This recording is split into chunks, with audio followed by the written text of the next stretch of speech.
My name's Eli. I'm 23, and I just graduated with a double major in computer science and business. I was the first in my family to even attend college, let alone graduate top of my class. For most families, that might be a reason to celebrate. For mine, it was just another day unless, of course, it was about my cousin Amanda's new Etsy store or my brother Jake's weekend football league. Then suddenly everyone had time, energy, and money to spare. But me finishing 4 grueling years with scholarships, late-night internships, and part-time jobs? That barely earned a grunt. Still, I tried. I'd always tried. Growing up in a house where attention was currency, I learned to overcompensate. I took care of the yard when Dad's back gave out. I helped Mom with groceries when Jake forgot again. And I even covered the heating bill last winter when Amanda accidentally overdrafted her account and couldn't pay her share of rent. I played the role of the good son, the helpful cousin, the quiet achiever. But after my graduation ceremony came and went with zero family in the stands, no call, no text, not even a late-night congrats, I decided to take one last swing at believing I mattered. I spent the little savings I had left booking a rooftop venue downtown. It wasn't 5-star, but it had string lights, a view of the skyline, and a built-in speaker system. I ordered everyone's favorite food, Jake's teriyaki wings, Amanda's vegan flatbread, even Grandma's weird obsession with coconut shrimp. I didn't want gifts or speeches. Just a night. One single night where I got to feel seen. I even made digital invites, complete with a Google Calendar reminder. I triple confirmed with everyone a week before, then again the night before. Every "can't wait" and "you deserve this" message gave me a flicker of hope I wish I'd snuffed out sooner. The night of the party, I got there an hour early. I wanted to make sure the food was set, the drinks were chilled, and the playlist I'd obsessed over was running smooth. I wore the one nice suit I owned, black, slim fit, barely clinging to the shoulders I'd been stress shrinking under for months. I stood by the entrance, smiling at every elevator ding like a Labrador hearing car keys. And then, nothing. 5 minutes turned into 30. 30 into an hour. The catering staff gave me polite nods, unsure if they should start cleaning up or wait. I kept glancing at my phone, refreshing messages, checking traffic reports, even convincing myself that maybe, just maybe, they had planned something bigger and this was all a setup. At exactly 8:47 p.m., when I was 3 Sprite cans deep and wondering if I should just take a cab home, my phone buzzed. It was a photo. Amanda had tagged everyone in it. Jake, Mom, Dad, Uncle Ron, even Grandma. They were all in matching pajamas, lounging on my parents' living room couch with pizza boxes stacked high and blankets thrown everywhere. The caption? Family movie night. We needed this. My fingers froze on the screen. I zoomed in. My grad photo, the one I had mailed to every relative weeks earlier, was crooked on the wall behind them, half covered by a balloon bouquet left over from Amanda's last soft launch party. My mouth went dry. There was no mistake. They weren't late. They weren't stuck in traffic. They were never coming. I didn't rage. I didn't cry. I just sat down on one of the rented folding chairs and let the quiet hum of the city drown out the silence in my chest. I scrolled back through every message, every empty promise, every half-hearted, "We're so proud of you," that led to this moment. The food went cold. The venue manager gave me a sad little nod and said he'd waive the overtime charge. I didn't answer. I just nodded back. When I got home, my own apartment, paid for by the freelance gigs I juggled while still acing my finals, I sat on the edge of my bed, staring at the ceiling. The same ceiling I used to imagine big things under. Things like promotions, trips, and celebrations where my name wasn't forgotten halfway through a toast. And then it hit me. Hard. Like a switch flipping in a dark room. They needed me more than I ever needed them. That's when I pulled out my laptop. I logged into every shared utility account, electricity, internet. Even that little streaming bundle I'd added Amanda to last year because Hulu was too expensive for her right now. I had set it all up in my name. Every bill, every convenience. All because it made me feel like I was part of something. I paused for a moment. It wasn't about revenge, not exactly. It was about clarity. About realizing that no matter how many pizza nights I covered or errands I ran, I would never be more than a background character in a movie they cast themselves in. I sent a single group text. Good luck covering next month's bills without me. Then I blocked every number. Every single one. But that wasn't the end. Not even close. Because 3 days later, the silence cracked. And when it did, it came with screams. It started with a Facebook status from my mom, One of those dramatic, cryptic rants she thinks makes her look like a stoic martyr, but just reeks of self-pity and guilt-tripping. Some people forget who was there for them when they had nothing. Just remember, karma's real. No tags. No names. But the comment section blew up within minutes. Aunt Linda chimed in with a popcorn gif. Uncle Ron dropped a spill the tea meme. And Amanda, because of course, replied with, "Hope they realize family isn't optional. We're all we have." I watched it unfold with the detached interest of someone flipping through a magazine they didn't plan to buy. Part of me expected someone, anyone, to message me directly. Maybe Jake with a half-hearted, "Hey, everything okay?" Or even Dad, pretending he didn't know what was going on. But no. Silence. Until day 4. That morning, my phone lit up with a call from a number I recognized but hadn't seen in months, my dad's work phone. I let it ring out. Then it rang again. And again. Then my mom's cell. Then Amanda. Then a random text from Jake's girlfriend. "Hey, I think there's some confusion. Did something happen?" I ignored them all. But the one that made me laugh, a bitter, sharp laugh, came at 2:19 p.m. My dad, texting from his usual number now. "Why is the internet shut off?" I'm trying to log into work. No greeting. No, "Hey Eli." No mention of the party, no apology, no even slight acknowledgement of what had been done. Just a complaint. A demand. A reminder that in their eyes, I wasn't a son or brother. I was tech support. I didn't reply. I wanted to. Oh, how I wanted to. I drafted at least 3 different responses, some angry, some sarcastic, one with nothing but a link to a therapist directory, but in the end, I just powered off my phone and went to the gym. That night, I came home to 3 voicemails, all increasingly frantic. Mom's voice, shrill and shaky. "We don't understand what's going on. Your father can't access his payroll account, and the smart TV won't work." Amanda says she can't even get into the group plan. "Did something happen? Can we talk, please?" Still no, "Sorry we ditched your party." Still no, "We should have been there."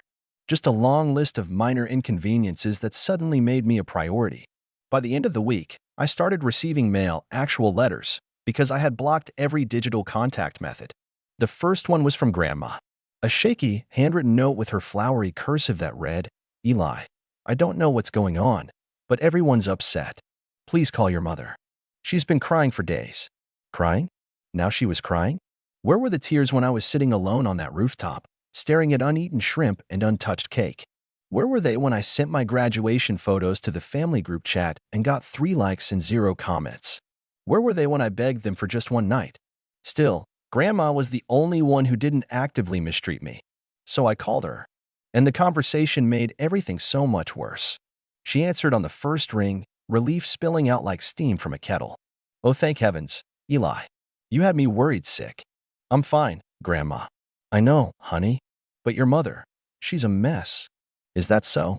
"She said you've been acting cold. That you lashed out, shut everything down without warning." I held the phone tighter. "Did she tell you about my graduation party?" Pause. "No," Grandma said slowly. "She said something about a scheduling mix-up. That you threw something last minute and didn't confirm with anyone." I could feel the heat in my cheeks. A mix-up? I had receipts, calendar invites, text confirmations. Heck, I even had a voice memo from Amanda saying, "We're all set for Saturday. I can't wait." And now they were telling Grandma I never invited them properly? "Grandma," I said, my voice shaking, "I sent them everything. Weeks in advance. I paid for the venue. The food. I planned it around their schedules. They didn't forget. They just chose not to come." Silence again. Then her voice, softer. "I believe you. But your mother swears." "Of course she does. Because if she admits the truth, she'd have to admit she doesn't actually care unless it benefits her." That was when Grandma said something that stuck with me for days after. "You've always been the one trying the hardest, Eli. Maybe it's time you let them try for once." I didn't say much after that. We said our goodbyes. I promised to call her again. And I meant it. But I didn't unblock anyone. I didn't resume the payments. I didn't cave. Instead, I started living like I was free. Because for the first time in years, I was. Except, freedom has a funny way of stirring up desperation. And desperate people? They don't go down quietly. Because just 1 week later, I came home to something that changed everything. It was a Thursday mid-morning, sunny, calm. I had just gotten back from a client meeting, feeling oddly light for someone who just cut off half their family. There was a silence to my apartment now that I was starting to enjoy. No buzzing texts. No surprise favors. No guilt-shaded requests pretending to be love. Just me, the hum of the fridge, and my peace. That was until I saw the envelope taped to my door. At first, I thought it was just a delivery slip or some kind of neighbor notice. But it had my name written in thick, slanted marker across the front. No return address. No postage. Just taped there, like a child's attempt at being dramatic. I pulled it down slowly, tore the flap open, and pulled out a single sheet of printer paper. Typed, double-spaced, and angry. Eli, I don't know who you think you are, but this little tantrum has gone too far. We've been over backwards for you your entire life, and one missed party doesn't justify this level of disrespect. Your father can't work, Amanda lost access to her Hulu, and now Grandma's worried sick. You're punishing the whole family because of some imagined slight. It's childish and cruel. I hope you're proud. Mom, no, love. No, sincerely. No hint of remorse or reflection. Just a typed accusation like I was an employee they were threatening to fire. I almost laughed. Almost. But it sat in my hand like a slap that didn't sting right away, just left a deep ache that crept up my arm and curled around my throat. Because that was the moment I knew there would be no apology. No quiet realization. No heart-to-heart phone call or teary-eyed doorstep visit. No. My mother was not the type to admit she'd treated her child like an afterthought for years. She was the type to rewrite the story, hand it out like gospel, and hope everyone else sang along. And maybe they would have. Maybe Grandma and Jake and the rest would have swallowed it like every other half-truth she'd served them over the years. But this time, I wasn't staying quiet. That night, I took out my old graduation slides, the ones I had put together for the party no one came to. I opened a free website builder, dropped the photos in, added screenshots of every text message confirming the invites, the receipts for the rooftop venue, even the playlist I never got to play. Then I wrote a single caption at the top, "Here's the graduation party you all missed." Not because you forgot, but because I never mattered enough to show up for. I posted it to my social media. Locked comments. No tagging. Just a quiet, permanent record of what happened. Of how I celebrated alone. And it exploded. Friends from college I hadn't spoken to in months sent messages like, "This broke me," and "I can't believe they did this." Even people I barely knew shared it, calling it gut-wrenching and the most honest thing I've ever read. By morning, I had 3 missed calls from Amanda, 2 from Dad, and 1 voicemail from Mom, voice trembling now, but still not quite apologetic. "Eli, this is too far. You're humiliating us. Why are you doing this?" Why? Because for once, they were feeling what I had felt all my life. Unseen, unheard, unimportant. That weekend, the fallout reached new levels. Amanda showed up at my apartment. I didn't let her in. She banged on the door for 5 full minutes before shouting through the wood, "You're not the only one who's been through stuff, you know. We all have our issues." I stood on the other side, arms crossed, silent. "Are you seriously just going to ghost us forever? Over a party?" But it wasn't about the party. It had never been about the party. It was about every time they made me feel like I was an obligation instead of a choice.